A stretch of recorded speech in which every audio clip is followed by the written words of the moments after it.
আমার সশ্রদ্ধ প্রণাম জানিয়ে তার 161তম জন্মদিবসে রত্নেশ্বর হাজরার লেখা একটি কবিতা কুকুর রবি ঠাকুর করে শোনাব।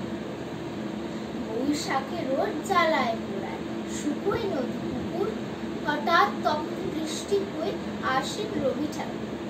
আসার সময় চিৎকার, ভাল লাগে না কুকুর, মেঘের আড়ে রোদ হয়ে দাও, আসেন রবি ঠাকুর। শরৎ দেখে মুখখানা তার, কাজল দেখে মুকুর, পদ্ম হয়ে ভাসেন তখন কুকুর রবি ঠাকুর।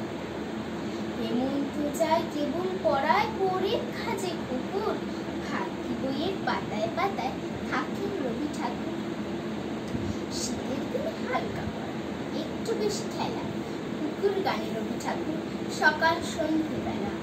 নীল দিগন্তে হালকা মেঘের ছুঁ, যখন লাগে কুকুর, শিমুল হয়ে পলাশ আসেন রবি ঠাকুর।